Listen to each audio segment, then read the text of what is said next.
La matinale Tocsin. 7h30, 9h30, Nicolas Vidal. Allez, merci d'être là. On va parler maintenant d'une pétition extrêmement importante. Et c'est pour ça que ce matin, j'ai appelé l'ami Xavier Azalbert, puisque c'est lui qui l'a lancé, pour nous en parler, pour nous dire ce qu'il en est, et surtout peut-être pour vous inciter aussi à signer en tant que citoyen, cher Toxinote, parce que vous êtes des citoyens. Si vous êtes là ce matin à 7h44, c'est que vous êtes des citoyens. Xavier, est-ce que tu m'entends ? Bonjour Nicolas, je t'entends très bien. Merci beaucoup d'être là. Merci d'avoir avancé ton intervention parce qu'on a un problème de son. Et en tout cas, merci d'être là, mon cher Xavier. Je t'ai appelé hier pour savoir si tu pouvais nous parler de cette pétition demandant la création d'une commission d'enquête sur la transparence et l'usage des fonds publics depuis 2020. Ça va faire une grosse commission d'enquête, ça. Ah ben oui, ça peut faire une grosse commission d'enquête. D'abord, merci beaucoup de me donner la parole, même si jamais il est un peu tôt. Et on va dire quand on va réveiller les Français avec ce genre de choses, peut-être qu'ils vont avoir une douche froide. Bon, en fait, comme tu le sais, depuis 2020, l'argent a coulé à flot. Et moi, dans ma famille, on m'a appris une chose, c'est que même si jamais j'ai confiance dans le gouvernement, ça n'empêche pas le contrôle. Oui. Et donc, au mois de juin, on sait que la commission des affaires des finances, menée par le sénateur Claude Raynal, a fait une enquête énorme sur le fonds Marianne, donc 2,5 millions d'euros. Et en regardant, on s'est aperçu qu'il y avait quand même beaucoup de zones d'ombre dans cet argent, dans ces dépenses. On a vu que Conspiracy Watch, on a appris plein de choses. Conspiracy Watch avait été financé à hauteur de 50% sans même le mentionner sur leur site internet, alors que RT France, on avait imposé de mentionner que c'était financé par un État. Bon bref. Et donc, de fil en aiguille, j'ai regardé d'autres associations et savoir comment c'était fait. Donc, j'ai regardé le fonds de la DICRA, qui est le fonds pour lutter contre la radicalisation. C'est 100 millions d'euros. Donc, on a 100 millions d'euros quand même. Et c'est copains et compagnie avec Rudi Reichstadt. Puis après, j'ai regardé le CNC, le Centre national du cinéma. C'est 1,4 milliard d'euros. Bernard-Henri Lévy qui se fait financer pour des films avec 800 entrées. Et c'est exactement pareil. On voit les associations de Thomas Durand qui sont financés. Je suis allé un petit peu plus loin, j'ai regardé l'Agence française du développement, il y a 13 milliards d'euros et là, il y a énormément de problèmes. Et puis, je me suis dit, en fin de compte, bon, il y a quelqu'un qui avait dit il faut suivre l'argent. Et je me suis dit, tiens, 600 milliards d'euros, c'est quand même un petit peu plus gros. Comme ils n'ont pas beaucoup de temps à passer, je me suis dit, s'ils ont 70 heures d'audition, 400 pages de papier, autant qu'ils le consacrent au plus gros problème, c'est les 600 milliards. Et donc, on a rédigé cette pétition qui a été soutenue par les administrateurs de l'association Bon Sens, parce que sur le site du Sénat, il faut rédiger cette pétition en son nom propre. C'est pour ça que je l'ai mise en mon nom propre. Bien sûr, je fais ça au nom d'eux et en mon nom, mais au nom d'eux. Et l'objectif, c'est de dire, écoutez, il y a 600 milliards. Qu'a-t-on fait avec cet argent ? Voilà. Ouais. Oui, c'est absolument dingue parce que tu l'as dit, il y a quand même à un moment donné une obligation de transparence. Je parlais dans mon coup de gueule du matin, je l'ai entendu, Carole Grandjean notamment qui utilise les chauffeurs et les voitures de la République pour balader ses enfants et sa famille. Là, c'est pareil. Le citoyen a besoin aussi de savoir ce qu'on fait de son pognon parce que c'est ça dont il est question, hein. Et tout à fait. Alors écoute, moi, comme tu le sais très bien, j'ai lu ton livre avec grand intérêt et puis tu m'as dit que tu n'aimais pas qu'on prenne les Français pour des autruches et des fugitifs. Et donc, eh bien, écoute, moi, ce que j'ai décidé, c'est de sortir ma tête du sable en me disant, j'aimerais bien savoir. Donc, je vais mettre une autruche qui regarde au-delà et puis, en fin de compte, je me dis, j'aimerais savoir ce qu'ils ont digéré avec cet argent et je pense que ça intéresse beaucoup de Français parce qu'on a lancé la pétition cette semaine. Il y a 5000 personnes qui l'ont déjà signée.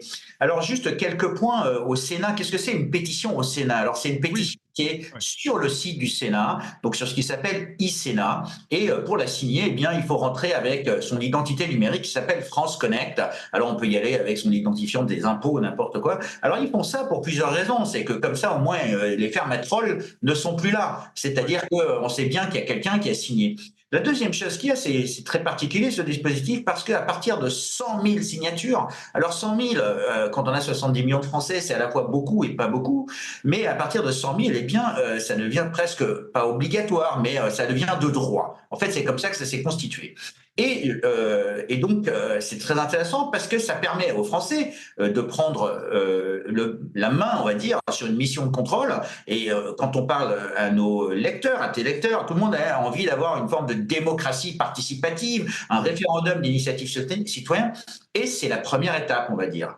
Donc, on s'est aussi posé la question de savoir, eh bien, à quel moment est-ce qu'on pourrait engager des discussions avec les membres du Sénat pour savoir si jamais ce ne serait pas intelligent de faire cette commission d'enquête. Et là, à ce sujet, je tiens à rappeler qu'en 2022, quand il y a eu les effets secondaires de la vaccination, il y a eu une pétition qui, à 32 000 signatures, ils l'ont arrêtée.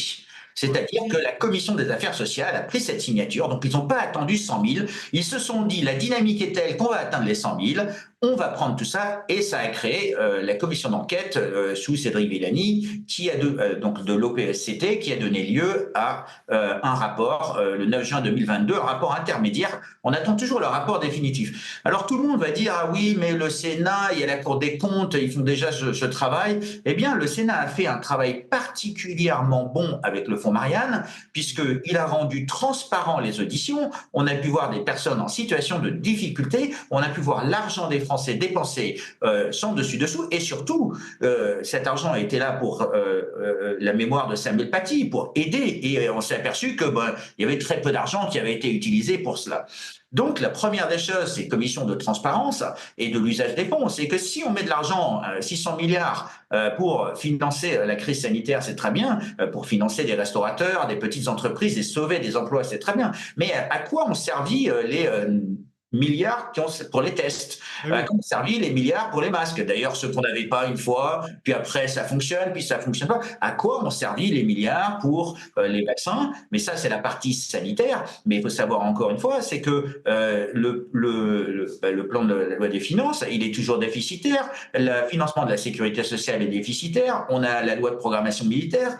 Et donc, tout cet argent qui s'en va à volo, bien, ce serait bien de savoir ce qu'on en fait. Et l'objectif de cela, c'est d'avoir une commission indépendante. Indépendante. Parce que, Xavier, t'entends quoi par indépendante concrètement? C'est intéressant de savoir. D'ailleurs, on va vous mettre, je me permets, on me demande dans le live de mettre le lien de la pétition. On va vous mettre le lien de la pétition. Roxane va s'en occuper. On va mettre le lien de la pétition dans le live, comme ça vous pourrez la signer, parce que c'est vrai que comme ça vous l'aurez immédiatement. Voilà, Xavier. Commission indépendante, de qui parle-t-on? Qui pourrait-on y mettre dans cette commission? Une commission indépendante, donc le terme indépendant, quand on a vu dans la crise sanitaire, on a vu ce qu'il y a eu des médecins de pathos, on a vu des experts agréés par les télévisions. Une commission indépendante, ce sont des gens qui vont déclarer leur conflit d'intérêt et qui vont ne pas en avoir, quitte à demander à ce que ce soit des étrangers qui viennent en France pour aider avec ce genre de choses, mais ce sont des individus qui vont sous serment dire je suis indépendant et qui vont payer le prix si jamais ils nous racontent, ils nous prennent pour des jambons, on va dire. Donc ça, c'est un point qui est hyper important. Alors il faut quand même aussi rappeler une chose, c'est que le rôle du Parlement, c'est de protéger, et le rôle du Sénat, c'est de protéger, on va dire, tout cela. Donc ils sont dans un cadre d'un rôle de protecteur de nos droits à l'encontre du gouvernement, qui sont censés, on va dire, on le rappelle encore une fois, ils sont censés agir dans l'intérêt des Français. Donc la question qu'il y a, c'est numéro 1, c'est agissent-ils dans l'intérêt des Français ou agissent-ils dans l'intérêt de peu ou de beaucoup? On sait que les Français ont du mal aujourd'hui, et il y a une grosse partie de la population qui ont du mal à joindre les deux bouts. Et donc l'objectif ici, c'est de dire 600 milliards, c'est beaucoup. Alors quand même, mettons les choses en perspective. La dette a augmenté de 600 milliards entre 2020 et aujourd'hui. Elle était de 2500 milliards, elle est passée à 3100 milliards. 600 milliards, c'est pas neutre, hein. C'est 25% d'augmentation. 4 x 6, 24. Donc, cette dette, c'est 44 000 euros par Français. Alors, 44 000 euros, ça veut dire que quand il y a un petit jeune qui naît aujourd'hui, eh bien, il a une dette de 39 999 euros, puisqu'on va rajouter une seule personne, mais c'est énorme, c'est gigantesque. Voilà. Incroyable.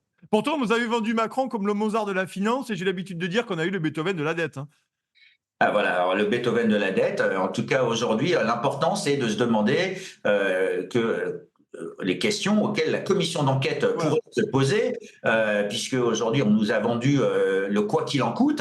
Eh bien, quoi qu'il en coûte, aujourd'hui, j'aimerais bien savoir de l'autre côté, c'est le contrôle, donc cette répartition de l'usage des fonds alloués, l'impact, l'efficacité de l'usage de ces fonds par classe de fonds, la revue des décisions d'investissement qui ont été prises, le contrôle de ces décisions, les moyens mis en œuvre pour évaluer les investissements et les leçons à tirer pour le futur. Alors c'est intéressant les moyens mis en œuvre pour évaluer les investissements, et je vais prendre juste un exemple. exemple, on a dépensé je ne sais combien de milliards, plusieurs milliards pour ces vaccins, ces fameux vaccins. Et quand on demande au ministère de la Santé de nous donner les données de mortalité toute cause, on nous dit « Ah non, c'est très difficile » ou « Ça prendrait 15 jours d'un équivalent temps plein ». Donc, une personne pendant 15 jours pour faire cette analyse. Allez, quelques 12 000 euros.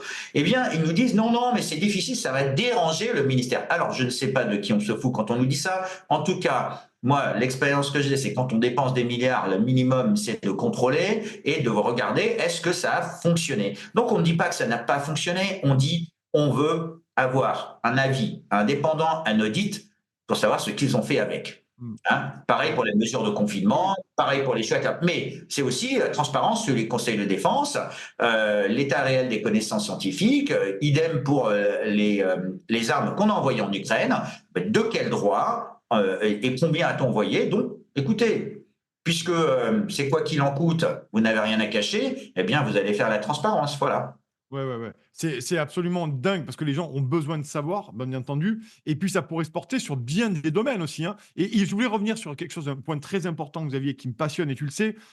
Tu mets en exergue aussi le rôle, tu en as parlé un peu, mais véritablement, est-ce qu'il y a eu un affaiblissement aujourd'hui du rôle du Parlement pour, à un moment donné, contrôler ça? Et moi, j'ai quand même l'impression qu'il y a un affaiblissement absolu. Quand on a vu comme ils se sont fait marcher dessus pendant la crise sanitaire et qu'Emmanuel Macron a décidé tout seul de tout dans le PC Jupiter, on peut se poser la question aujourd'hui du rôle véritablement du Parlement et de la voix des Français, parce que ce sont les représentants du peuple lui-même. C'est l'inquiétude Alors, qu'il pose. tout à fait. Alors bon, l'affaiblissement, c'est un terme qui veut tout dire et rien dire en même temps. Il Ouais, suffit de regarder des éléments factuels parce que ouais. comme ça, les gens vont se rendre compte. Alors, le nombre de 49.3 qui a été utilisé, c'est une vingtaine. Alors, c'est bien moins que Michel Rocard n'en avait utilisé en son temps, puisque je crois qu'il détient le record. Mais 20 49.3 dans les quelques derniers mois, ça démontre que le Parlement ne peut pas aller au bout de ses travaux, de remise en cause d'un certain nombre de choses, d'interrogation, et la Première ministre engage donc la responsabilité du gouvernement. Et il arrive un moment où quand on engage la responsabilité au-dessus d'une autre responsabilité, plus une autre responsabilité, plus une autre responsabilité, eh bien il est évident qu'il y a un affaiblissement de ces organes de contrôle qui sont là pour assurer cette sécurité, on va dire, puisqu'ils agissent ils sont censés agir dans l'intérêt des Français comme étant un rôle protecteur. Et c'est un contre-pouvoir, c'est comme ça que ça s'appelle, ces parlements, c'est la chambre basse et la chambre haute, ce sont des contre-pouvoirs qui sont là pour vérifier, valider et s'assurer qu'on respecte les conventions dans l'intérêt des Français. Voilà un petit peu. Donc oui, affaiblissement il y a, contrôle, il n'y en a pas beaucoup. Et Ouais. j'aimerais juste prendre un petit exemple. Vas-y. S'il y avait eu 20 crashs d'avions, donc 20 49.3, on va dire, 20 crashs d'avions, est-ce que tu crois qu'on n'avait pas eu 20 commissions d'enquête? Bien sûr, Ouais, parce oui. que le trafic aérien, on veut la confiance totale.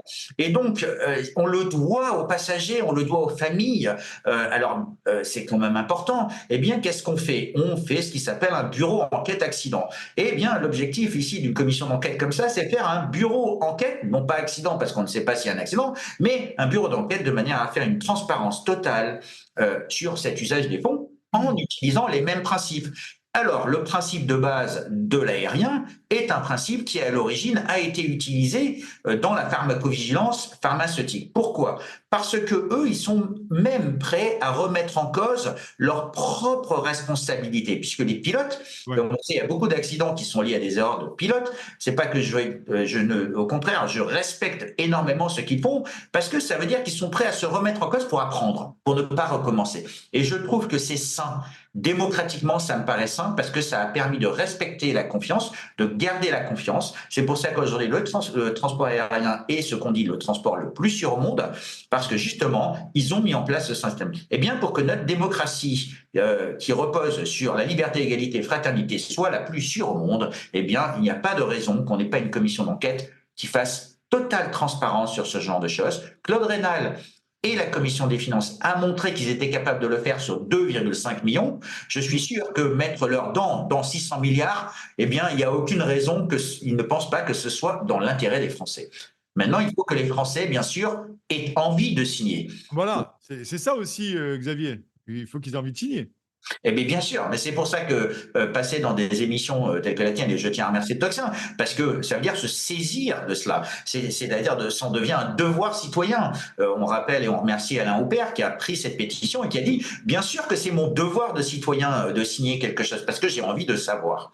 Alors quand on a envie de savoir, et comme tu l'écrivais dans ton livre, hein, pour ne pas mettre la tête dans le sable avec comme une autruche, eh bien il faut prendre son courage et puis aller sur le site de ICENA, signer la pétition. Et là, il y a quelques barrières. Alors, la première des barrières, c'est « Ah, il faut que je dévoile mon identité ». Eh bien oui, parce que quand on veut exercer le pouvoir ou exercer la démocratie participative, eh bien, on ne peut pas toujours se cacher derrière l'anonymat. Et on ne peut pas s'en cacher parce que tout le monde se plaint qu'il y a des trolls sur Internet et des trolls de partout et qu'il y a des fraudes. Eh bien là, pour une fois, je trouve que c'est normal que le Sénat s'assure que les signatures sont des vraies signatures, ne sont pas des signatures. Ça me garantit quelque part que cette pétition est légitime. Et il faut quand même rappeler une chose, c'est que pour avoir une pétition approuvée sur le site du Sénat, il y a tout ce qui s'appelle une validation technique. En interne, ça prend énormément de temps. Là, ça nous a pris 1 mois pour obtenir la validation. Et donc, c'est quand même un travail préalable. Donc là, vous pouvez y aller, vous pouvez la lire, vous pouvez télécharger la pétition.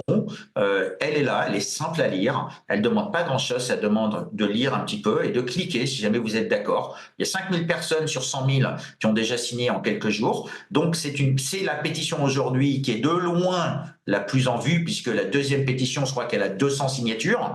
Donc, ça veut dire qu'il y a un intérêt, et j'espère bien qu'à un moment ou à un autre, les sénateurs vont se dire « Ah ben tiens, il y a une pétition, donc les Français la veulent ». Moi, j'invite tous les Français qui ont envie d'exercer leur devoir de citoyen et de respecter la démocratie et d'exercer leur rôle, on va dire, puisqu'on leur donne la possibilité de le faire, de venir signer cette pétition.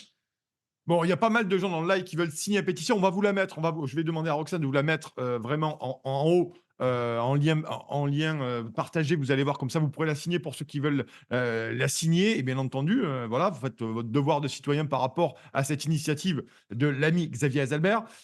Xavier, là-dessus, il y en a quelques-uns aussi, pas beaucoup, mais c'est normal. Vous posez la question et je l'entends et je vais relier cette parole-là. Certains me disent à quoi ça va servir finalement, Xavier, de la signer, même si on la signe. Est-ce qu'on peut espérer qu'à un moment donné, il y ait cette commission d'enquête indépendante, il y ait véritablement des gens qui soient entendus, auditionnés, peut-être condamnés si des malversations sont soulevées, sont trouvées?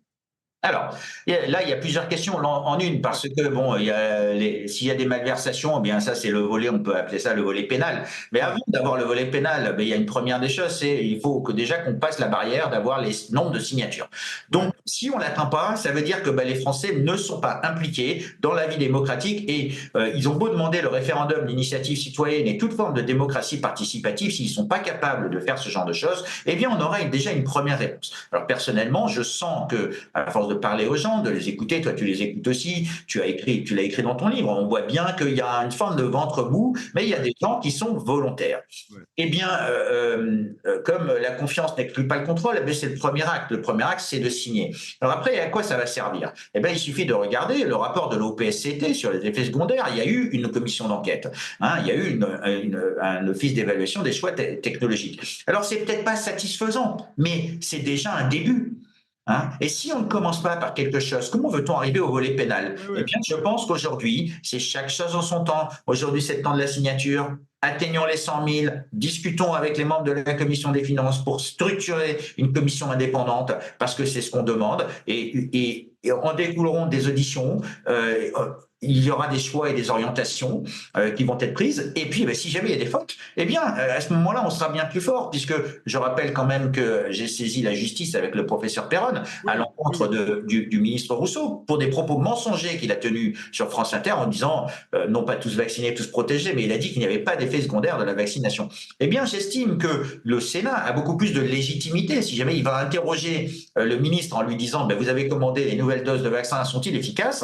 Vous proposez, je ne parle pas forcément du vaccin, mais vous proposez d'envoyer des chars en Ukraine, eh bien, quel risque prend-on ou des missiles, quel risque prend-on pour la nation, de manière à ce que nous, on ait un contrôle. Donc, je pense que ça peut justement engager un dialogue entre les élus, entre les représentants du peuple et le peuple, pour le peuple. Et qu'est-ce qu'il nous reste? C'est-à-dire, qu'est-ce qu'on a à perdre? on va perdre du temps, d'accord? Mais si on ne le fait pas, on ne saura jamais. Donc moi, je dis que entre ne rien faire et puis après se plaindre, je préfère essayer de faire, et comme ça, au moins, je sais que si jamais je me plains, j'aurai des raisons légitimes de le faire. Allez, le nombre de pétitions, le signature est en train d'augmenter. Je pense que c'est vous, chers amis, vous êtes très nombreux à nous demander le lien. On vient de vous le mettre en lien et on vient de passer à 5337. Donc, j'imagine que vous êtes sur le live extrêmement intéressé pour la signer. Merci en tout cas de signer. On va finir avec Xavier encore. Tiens, en 4-5 minutes, Xavier, encore. Oui, bien sûr, j'ai du temps. C'est très bien. Alors, très, très bien. On en est où notamment de la plainte, là, pour le coup? Alors, la plainte pour le professeur Perron. Avec le professeur Perron. Pardon, la plainte contre Aurélien Rousseau qu'on a déposée avec le professeur Perron, je rappelle quand même ce que c'était parce que ça permet aux auditeurs de savoir. C'est une plainte qu'on a déposée à la Cour de la justice de la République parce que c'est contre un ministre dans l'exercice de ses fonctions. Eh bien, on a dit qu'à un moment ou à un autre, il avait tenu des propos qui étaient mensongers et qui allaient à l'encontre de l'intérêt de certaines personnes, c'est-à-dire qu'il allait inciter des individus à aller se faire vacciner alors que les preuves des effets secondaires existent. Donc, il a nié son existence et nous n'avons pas non plus les études nécessaires pour prouver l'efficacité. Donc, l'analyse du bénéfice-risque n'est pas du tout en faveur de ces injections. Elle serait plutôt même en défaveur aujourd'hui. Alors, on rappelle juste une chose. Nous, on ne veut pas grand-chose. Il y a 200 000 effets secondaires qui sont sur le site de l'ANSM. Ouais. Le ministre, il devrait être au courant. Il y a 50 000 effets secondaires graves. Il devrait être au courant. Ce n'est pas des chiffres de complotistes. Ça, ce sont des chiffres du ministre. Et il y a une 90 personnes qui ont été indemnisées par l'ONIAM. L'ONIAM, c'est l'Office d'indemnisation pour les accidents médicaux. Et quand on a 90 personnes, eh bien, c'est que la causalité a bien été prouvée. Donc ici, dire qu'il n'y a pas d'effet secondaire alors que les départements de l'État ont un gens, c'est prendre les gens une deuxième fois pour des jambons. Donc, on a déposé cette plainte avec le professeur Perron à la Cour de justice de la République. Alors, on l'a déposé à deux parce que lui, il est médecin. Alors, en tant que médecin, il a un devoir, c'est-à-dire le primum non nocere, c'est d'analyser ces données. Et moi, en tant que journaliste, et tu as le même devoir, c'est de dire la vérité, quoi qu'il m'en coûte. Donc, quand j'entends quelqu'un comme le ministre de la Santé qui nous dit ça, la première des choses, c'est je tourne vers le professeur Perron, est-ce que ce qu'il dit est vrai? Parce que je ne suis pas médecin. Et donc, la combinaison des deux fait qu'on a un double devoir. Lui, c'est le devoir de s'assurer qu'on ne va pas faire de mal à quelqu'un, et nous, c'est notre devoir d'informer. Cette plainte a été classée immédiatement par 7 magistrats, et on est allé immédiatement déposer plainte contre ces magistrats. Parce que on s'appelle un déni de justice. Alors, on a déposé plainte contre ces magistrats. Je rappelle aussi qu'il y a eu 2 autres plaintes contre le ministre de la Santé qui ont été portées par des associations de victimes. Il y a Où est mon cycle, Verity France, des pilotes qui se sont impliqués là-dedans. Alors, eux, n'ont pas eu de réponse encore. Alors, nous, on a eu une réponse très vite et eux n'ont pas eu de réponse. Ça pose même question à ce sujet. Et il se trouve que, comme les magistrats qui ont jugé en première instance notre requête non recevable, eh bien, on a écrit aussi au procureur de la République en lui disant, attention, ces personnes ont une forme de conflit d'intérêt puisqu'ils ont été jugés partis. Aujourd'hui, on ne sait pas si jamais il va y avoir donc une enquête et cette plainte va donner lieu. On ne sait pas. Mais en tout cas, c'est étonnant. Nous, ils ont répondu très vite et à eux, ils n'ont pas répondu encore. Ok, bon, on verra bien entendu, là-dessus. Qu'est-ce qu'on a à la une de François, mon cher Xavier, pour terminer un peu de promo qu'est-ce qu'on a à la une de François? C'était pas l'objet de faire la une de François aujourd'hui. C'est toujours bien comme ça, ce week-end, nos amis Toxinotes pourront aller jeter un coup d'œil à François, bien entendu. Écoute, il y a en ce moment, il y a déjà l'interview qu'on a fait sur ton livre, il y a le livre de Jean-Dominique Michel qui est très intéressant, Autopsie d'un désastre. Il va y avoir un interview d'un professeur de Stanford qui s'appelle Jebbat Eshara. On va parler du complexe militaro-industriel et de la censure aux États-Unis. Ça devrait sortir aujourd'hui. Et puis, bien sûr, on parle de l'actualité, l'avenir de l'Union européenne, une tribune de Olivier Fraud, qui est docteur en droit, je rappelle, qui est vraiment très précise. Donc, c'est quelque chose qui est important à lire parce que ça donne matière à réfléchir. Et puis, le projet de loi sur les dérives sectaires, puisqu'on a vu qu'il y a eu une modification du texte et bien sûr quelques informations sur Ursula von der Leyen et de notre cher docteur Marty qui, je le rappelle, grâce à notre perdu contre Béatrice Rosen, voilà. Ouais. Voilà. Donc ça, je tiens aussi à saluer cet élément-là. Ça veut dire que si jamais on ne prend pas la justice entre ses mains avec son courage et puis son bâton de pèlerin, eh Ouais. bien, on n'aura jamais justice. Mm. Donc, ça sert à rien de crier. À un moment, il faut agir. Mm. Et crier est une action, agir en est une autre. Donc, on salue l'action de Béatrice Rosen qui a traîné le docteur Marty devant le Conseil de l'ordre, devant la chambre disciplinaire de l'ordre des médecins, et il a été sanctionné d'une sanction qui est jugée très sévère par l'avocat de Béatrice Rosen, maître Benagès, parce que justement il a manqué à son devoir professionnel. Donc ce médecin qui œuvre dans les grandes gueules, eh bien aujourd'hui a eu son clapet un petit peu fermé par la chambre disciplinaire de l'ordre. Alors il a déclaré avoir fait appel, donc parce que c'est important quand même de dire que, comme il l'a dit même, c'est à la fin du bal qu'on paye l'orchestre. Mais aujourd'hui, il a été condamné. On espère qu'il y aura d'autres condamnations de ce genre parce que le syndicat Liberté Santé a lui-même porté plainte contre des médecins devant la chambre disciplinaire, ce qui montre qu'il y a certains médecins qui ont dépassé la limite. Voilà, leur père, parce que la chambre disciplinaire est une chambre de père, eh bien, leur père leur disent attention. Voilà. Donc, d'ici à ce qu'ils tiennent des propos et qu'ils aient été un petit peu trop loin avec les traitements qu'ils ont donnés, avec les injections, peut-être qu'ils ont vicié le consentement libre et éclairé. Si jamais ils dépassent la ligne, eh bien, à un moment ou à un autre, ces individus vont peut-être arrêter de faire les beaux et de faire les fiers et de commencer à respecter les gens parce que les propos qu'ils tiennent et la manière dont ils tiennent ces propos sur Internet sont des propos qui sont dénigrants, diffamants, vulgaires, odieux, grossiers. Et ce n'est pas ce que ni tes parents ni mes parents nous ont appris à faire. On nous a appris à respecter les gens. Mm. Ok, bon, en tout cas, merci beaucoup Xavier d'être venu ce matin avec nous. Merci d'avoir avancé ton intervention et c'était toujours passionnant. Chers amis, la pétition, j'ai vu qu'elle montait, que les signatures montaient.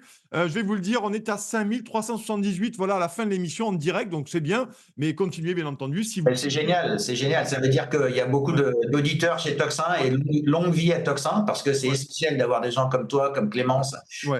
qui donnaient la parole à des gens comme moi qui essaieront d'agir. Hein. Ça, c'est comme j'ai dit, c'est une mission citoyenne. Et moi, j'invite tous les Français à se dire que l'avenir est entre leurs mains et que c'est leur destinée. C'est qu'ils ne font rien. Et bien, malheureusement, qu'ils ne soient pas surpris d'avoir une perte de liberté. Et ces pertes de liberté, on les a gagnées durement. Elles ne sont pas venues gratuitement. Et il y en a certaines qui sont arrivées dans le sang. Alors, je n'appelle pas à ce qu'il y ait une effluve de sang. Au contraire, j'appelle à la paix. Mais il faut quand même se rendre compte d'une chose, c'est que ces pertes de liberté, elles sont critiques et il faut agir. Voilà. En tout cas, merci beaucoup, cher Xavier. Je te souhaite un excellent week-end. Merci d'être venu ce matin sur Toxin. On te souhaite une excellente journée. Allez, jingle et on poursuit. Merci beaucoup. Merci Xavier. Bonne journée. La matinale Toxin. 7h30, 9h30. Nicolas Vidal. Alors, on va continuer ce matin pour ne rien vous cacher, chers amis. On a fait venir Xavier Azalbert parce qu'on avait un petit problème de son et la régie va me faire signe de savoir si on a géré ce problème de son puisque on a fait l'enregistrement de Caroline Brémaud, vous savez, cette chef urgentiste au CHU de Laval qui a été sanctionnée le 1er décembre, qui m'a accordé une interview que j'ai enregistrée parce qu'elle travaille ce matin. Il y a aussi l'interview de Guillaume Méry qui est véritablement victime du vaccin Covid. Son témoignage, je l'ai fait hier après-midi pour ne rien vous cacher parce que Guillaume Méry est franchement dans un état de santé très, très compliqué et le matin, il ne peut absolument rien faire. Donc, je l'ai enregistré hier après-midi.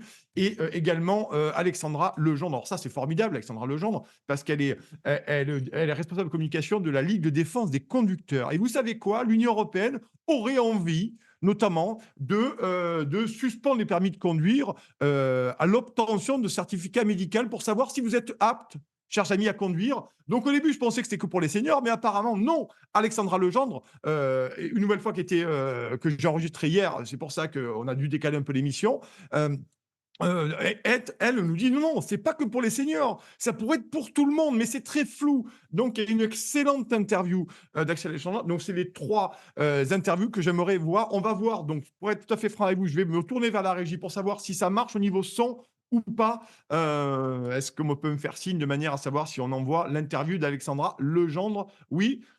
Est-ce que c'est bon ou pas, cher Thibaut? Comme ça, je me retourne vers eux. Sinon, oui, alors une petite promo et puis on y va. C'est parti.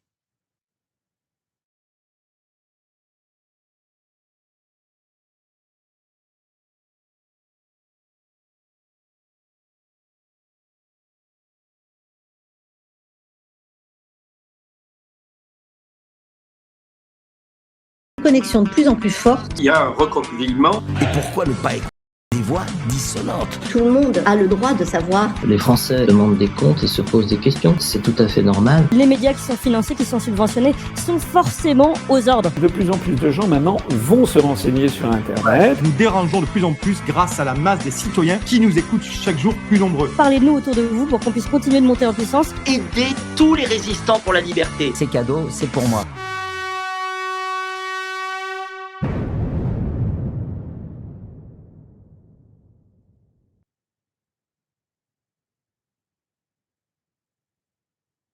Ouais, alors voilà, vous avez vu, il n'y en a pas de son. C'est-à-dire qu'on a fait 3 enregistrements, pour être tout à fait franc avec vous, on a fait 3 enregistrements hier. Et là, vous voyez sur les vidéos qu'on lance depuis notre régie, on a un problème de son ce matin. C'est pour ça qu'on a commencé en retard. Et Thibaut fait tout ce qu'il peut pour essayer de gérer, mais on a vraiment ce problème-là. Donc, ce qu'on vous propose ce matin, c'est qu'on a déjà anticipé.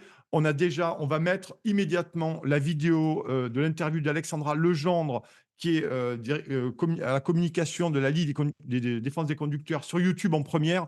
La vidéo va commencer dans 5 minutes. Et ensuite, on va enchaîner avec Guillaume Éric. Vraiment, regardez Guillaume Éric. Et ensuite, on mettra ça. Et Caroline Brémaud, je sais que vous êtes nombreux à attendre l'interview de Caroline Brémaud. Donc, toutes ces vidéos vont être mises en ligne d'ici 5 minutes sur notre chaîne YouTube, parce que vous pourrez les entendre. Et là, parce que manifestement, en direct, vous savez, c'est le prof des médias indépendants. Ce matin, on a un problème de son. On ne sait pas pourquoi. Donc, on va vous mettre les vidéos immédiatement sur YouTube, de manière à ce que vous puissiez passer sur la chaîne YouTube et regarder les vidéos comme si vous étiez en direct d'un matinal. Mais on ne va pas pouvoir faire mieux ce matin, puisque manifestement, ça ne marche pas. Et je ne vais pas raconter ma vie pendant 1 heure, parce que nous avons notamment l'invité à 9h, Philippe Lacoste. Mais je réinviterai Philippe Lacoste qui nous parle de son livre. Mais je ne vais pas meubler jusque pendant 1 heure. En tout cas, je pense que ça ne va pas vous intéresser. Mais en tout cas, voilà, on est désolé ce matin d'avoir ce petit problème technique qui ne nous permet pas de faire ça. Mais vous n'avez rien perdu, puisque vous allez avoir les émissions dans 5 minutes sur la chaîne YouTube. Donc, vous aurez tous les 3 grands entretiens de la chaîne YouTube. Et Philippe Lacoste, on le fera dès la prochaine matinale. En tout cas, chers amis, merci. Vous étiez très nombreux ce matin. Je suis désolé, c'est un peu prématuré, mais on n'a pas le choix. La régie n'a pas pu régler le problème, parce que c'est un problème. Il va falloir travailler là-dessus. En tout cas, merci de nous aider. Vous pouvez faire des dons aussi, vous savez, à Toxin, sur toxin.media. Et il faut vraiment nous aider, parce que c'est extrêmement important. Vous savez, on continue à avancer. On a de plus en plus d'invités. Les chiffres sont colossaux. On a passé la barre des 70 000 abonnés. C'est plus de 5 millions de vues. Vous êtes de plus en plus nombreux tous les matins. C'est plus de 2000, 2500 personnes tous les matins. Merci sur l'ensemble des réseaux. Donc, merci de cette confiance. Donc, désolé, on vous demande un peu de bienveillance et d'indulgence. Mais en tout cas, voilà, vous n'avez rien perdu, parce que les 3 vidéos, les 3 entretiens vont être immédiatement mis sur YouTube pour les regarder immédiatement. Donc, vous n'aurez pas le plaisir de m'avoir en direct, chers amis, mais les contenus est là. Il est déjà mis en ligne. Vous pouvez le voir dès maintenant. En tout cas, moi, je vous remercie. Je vous souhaite une excellente journée. Passez un bon week-end. Et on se revoit la semaine prochaine pour cette dernière semaine avant Noël. Et on va être très, très piquant, puisque plus la fin de l'année s'approche, plus on est piquant. Vous le savez, c'est d'ailleurs pour ça que vous nous suivez. En tout cas, merci, chers amis. Merci. En tout cas, petit message aussi. Merci à ceux qui m'ont laissé un petit message pour mon livre. Merci pour ceux qui l'ont lu et ceux qui l'achèteront. En tout cas, voilà. Ici, on est sur Toxin Media. N'hésitez pas, en tout cas, à aller voir les vidéos. D'ici là, je vous souhaite un excellent week-end, chers amis. Passez une bonne journée aussi. Et on se voit semaine prochaine. Et d'ici là, allez voir les 3 entretiens sur la chaîne YouTube dès maintenant. Les avis sont en ligne. Allez, bye bye, vive la démocratie. Salut, ciao, bon week-end.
La vidéo ne correspond pas aux standards de la communauté. Mais bordel, Circuler, il n'y a rien à voir. Ils ont fait tout leur possible pour vous empêcher de parler. Et c'est la fin des libertés individuelles. Ce genre de pression, c'est à un moment donné, c'est ça une idéologie dominante en haut de la société. Il y a une déconnexion de plus en plus forte. il y a un recroquevillement. Et pourquoi ne pas écouter des voix dissonantes? Tout le monde a le droit de savoir. Les Français demandent des comptes et se posent des questions. C'est tout à fait normal. Les médias qui sont financés, qui sont subventionnés.